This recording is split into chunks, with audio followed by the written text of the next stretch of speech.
طيب بسم الله والصلاة والسلام على رسول الله وعلى آله وصحبه ومن والاه ثم أما بعد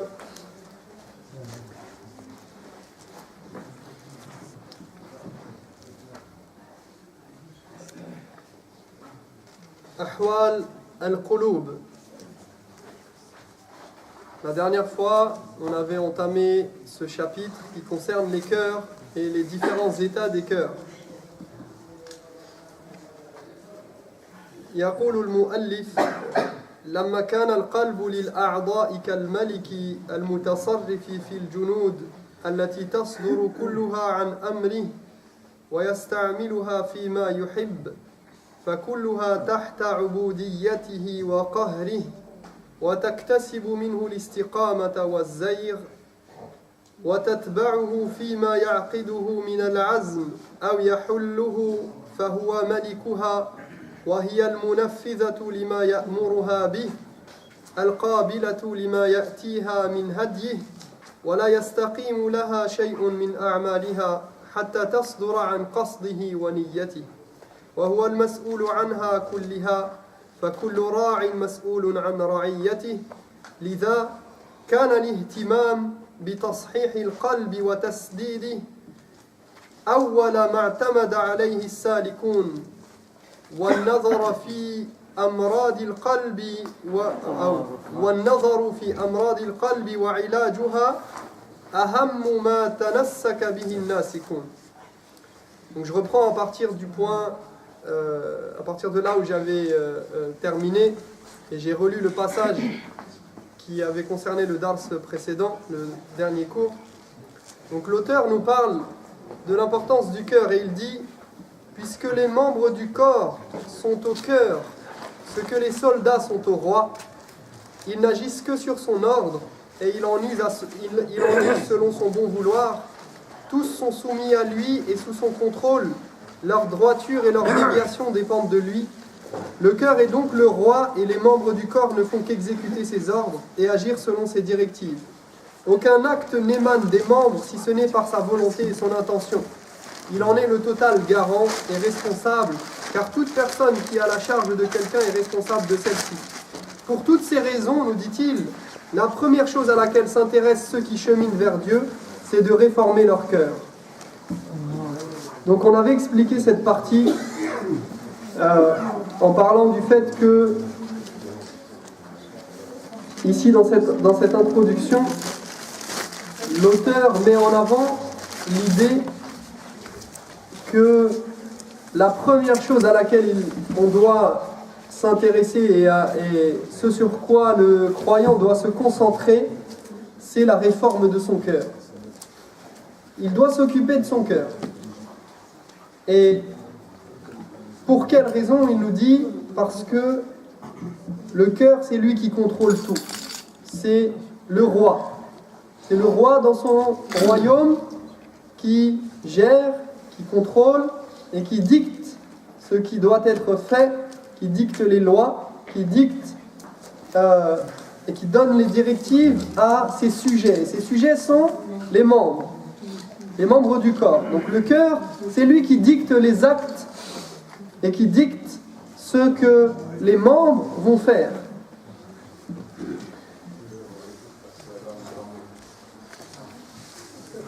يقول فلما علم عدو الله إبليس أن المدار على القلب والاعتماد عليه أجلب عليه بالوسواس وأقبل بوجوه الشهوات إليه.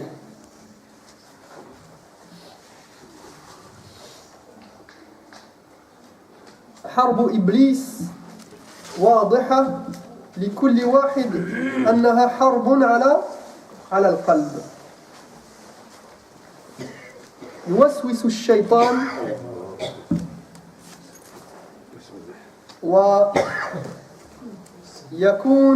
تكون حربه على القلوب.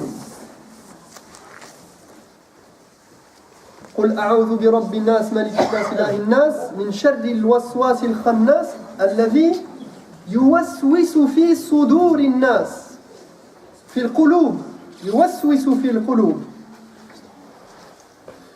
Donc il nous dit, sachant que tout dépendait du cœur, le diable a décidé de l'attaquer par les insufflations. Le diable a décidé de s'attaquer au cœur.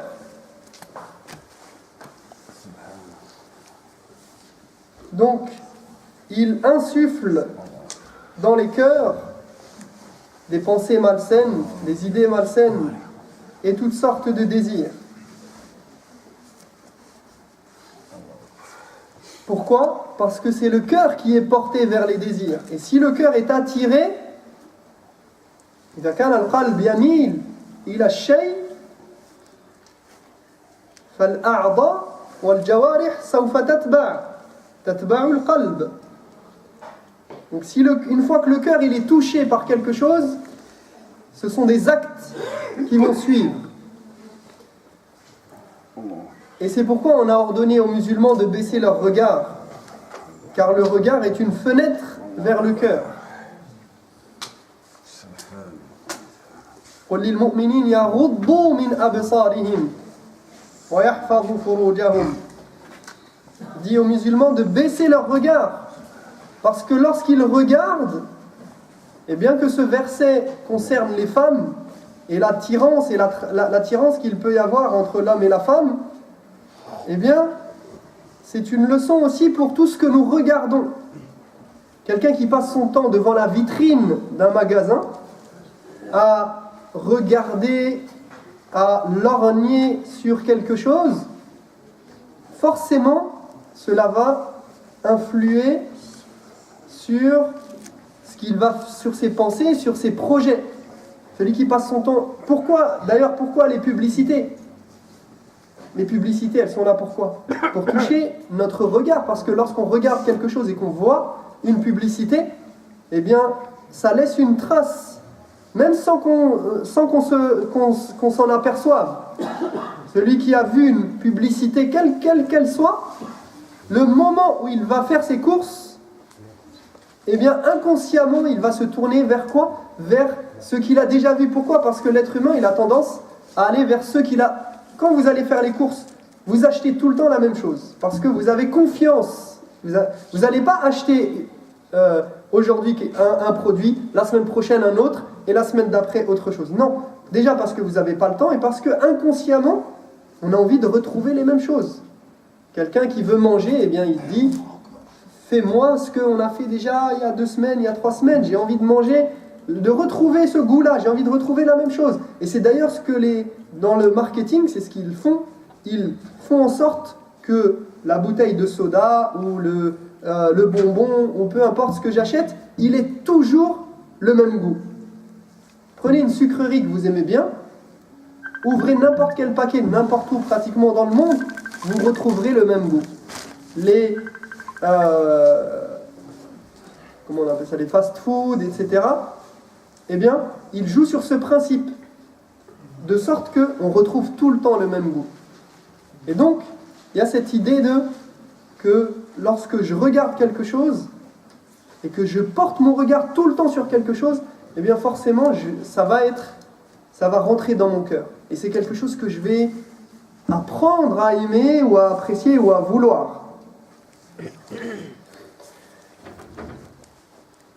Et donc, ici, l'importance du lien entre l'intérieur et l'extérieur, le cœur et les membres, eh bien, elle est mise en avant et en évidence. Et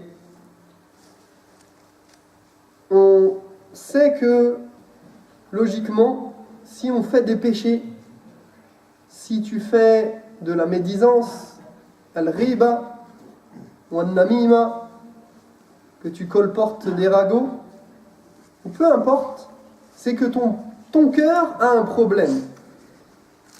Si tu regardes des choses haram, etc., eh bien dans ce cas, il faut revoir son cœur. Car si le cœur était pur, la personne ne ferait et ne dirait que du bien. Ça, c'est pour celui qui a un cœur encore vivant, parce que ce dont le cœur est complètement mort, rien ne l'affecte plus. On verra les différents types de cœurs qui sont la classification que les savants ont donnée des cœurs. ثم يقول وزين له من الأحوال والأعمال ما يصده عن طريق الله تبارك وتعالى هدف إبليس أن يقطع لك الطريق. Donc il dit, il lui embellit les situations et les actions. Donc Shaitan embellit à l'homme, à l'être humain, au croyant. Il lui embellit les situations et les actions qui l'empêchent d'avancer dans son cheminement vers Dieu. Le but du diable, c'est de te barrer la route. Dès qu'il voit que, surtout lorsqu'il voit que quelqu'un il va vers Allah tabaraka wa ta'ala, qu'il a emprunté ce chemin, eh bien le diable il vient et il essaye de l'interrompre dans son cheminement.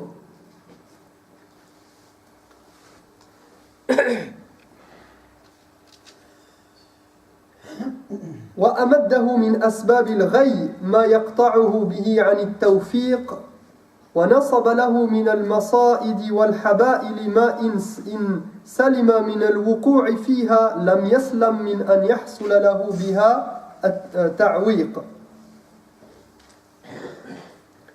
Il dit donc, il lui embellit les situations et les actions, donc il va le détourner, il va le faire aller vers des actions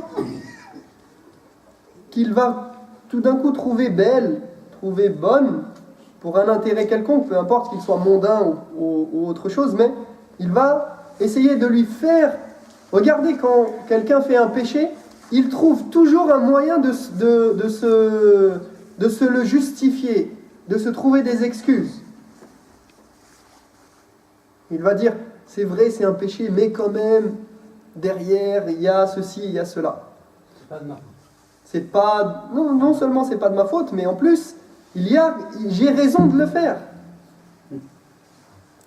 C'est vrai, c'est un péché, mais... Donc, Shaitan, il embellit les choses. Il embellit les situations et les actions qui empêchent d'avancer dans son cheminement vers Dieu. Et lui suggère tout ce qui peut le détourner et l'empêcher de réussir dans cette voie. Il lui tend des pièges qui, s'il ne tombe pas dedans, le ralentissent.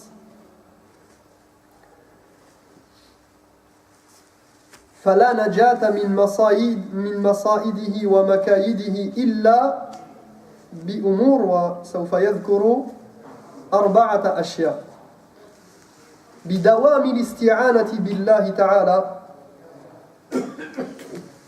والتعرض لأسباب مرضاته أي طاعته. Donc il dit, pour éviter ces pièges et se protéger contre ces manigances, il n'a d'autre choix que de faire, donc il va citer 4 choses. Il dit premièrement, chercher constamment appui et soutien auprès d'Allah. Donc chercher constamment appui et soutien auprès d'Allah. Ensuite, de chercher sa satisfaction. Comme dans le hadith d'Ibn Abbas, كما جاء في حديث ابن عباس, احفظ الله يحفظك احفظ الله تجده تجاهك وإذا استعنت فاستعن بالله. D'accord? Comme dans le hadith d'Ibn Abbas où le prophète alayhi salatu wassalam lui a donné ce conseil précieux et lui a dit, sois loyal envers Allah, Allah sera loyal envers toi. Et sous-entendu, préserve les commandements d'Allah, Allah te préservera. Parce que c'est par l'obéissance que l'on obtient la protection. Si tu protèges le caractère sacré de ce qu'Allah t'a ordonné et interdit, Allah te protégera.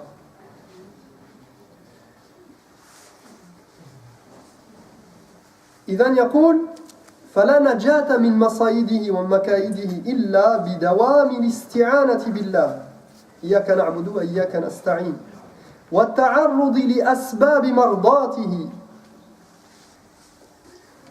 ثالثا والتجاء القلب إليه وإقباله عليه في حركاته وسكناته والتحقيق ولعله يريد التحقق بذل العبودية حتى يحصل للعبد الدخول في ضمان إن عبادي ليس لك عليهم سلطان. وسلطان هنا بمعنى al-quwwa wa al-saytara.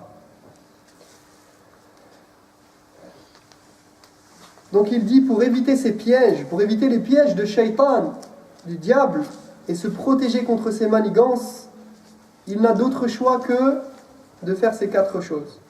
Chercher constamment appui auprès d'Allah tabaraka wa ta'ala, chercher sa satisfaction, donc faire les actes qui plaisent à Allah, être dans son obéissance, d'orienter son cœur pleinement vers lui, en s'y réfugiant dans toute situation, en repos ou en mouvement, d'orienter son cœur vers son Seigneur et en se réfugiant auprès d'Allah subhanahu wa ta'ala, quelle que soit la situation, et de s'humilier par adoration, afin qu'il ait la garantie de faire partie de ceux dont Allah dit « Le diable n'a aucune emprise sur mes serviteurs ». Allah a dit que le diable n'avait pas d'emprise sur ses serviteurs. Donc, pour éviter les manigances de shaitan, il faut faire partie des ibad ar-Rahman. Il faut faire partie des serviteurs d'Allah. Il faut être constamment dans al-isti'ana, dans la recherche de soutien, d'appui de son Seigneur. Toujours chercher sa satisfaction. Donc être dans son obéissance, d'orienter son cœur vers lui, quelle que soit la situation, de chercher le refuge auprès de lui et de s'humilier par adoration envers lui.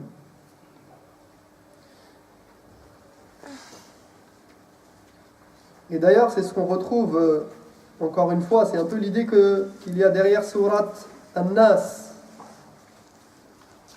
où on comprend que, vous voyez, Surat An-Nas, elle commence par le mot. Pourquoi elle commence Surat An-Nas? Qul. Tayyib, dit. Derrière ce mot-là, il y a une idée. Il y a plusieurs choses, mais notamment le fait que quand tu dis Allah, il nous donne quoi ici quand il dit Qul? C'est un ordre. Fi'lu amr. Qul.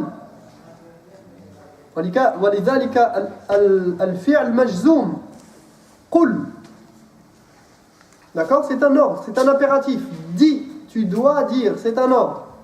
Donc lorsqu'on récite cette sourate, qu'est-ce qu'on fait? On obéit à l'ordre d'Allah. Et il y a en cela l'idée que pour chercher la protection d'Allah, avant d'aller chercher la protection d'Allah et d'aller chercher sa guérison et d'aller chercher refuge auprès de lui, il faut être dans l'obéissance d'Allah.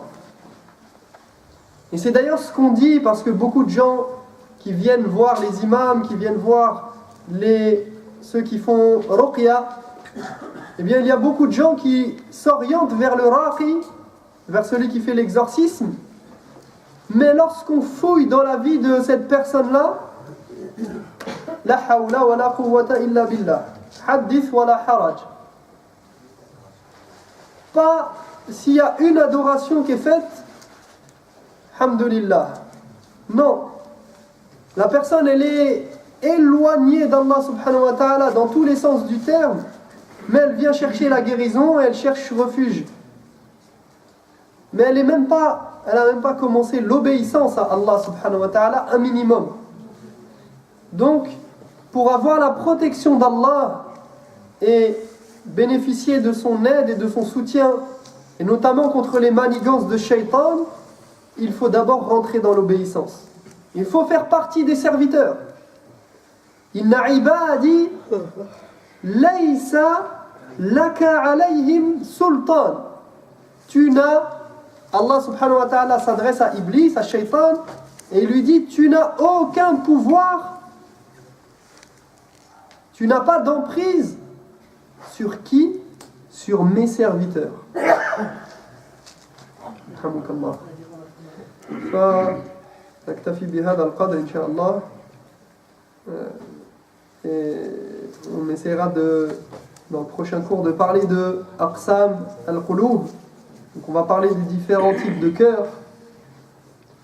Et on verra qu'il y a 3 types de cœur selon, un des points de vue et une des manières de distinguer. Et il y a le cœur sain, le cœur mort, et entre les deux, le cœur malade. Et on essaiera de parler un peu plus en détail de ces 3 types de cœur. Nas'alullah tabaraka wa ta'ala an yutahhira qulubana wa an yuwaffiqana lima yuhibbu wa yarda wa an yahfazana min wasawis wa makaid ash-shaytan. سبحانك اللهم وبحمدك أشهد أن لا إله إلا أنت أستغفرك وأتوب إليك وجزاكم الله خيرا.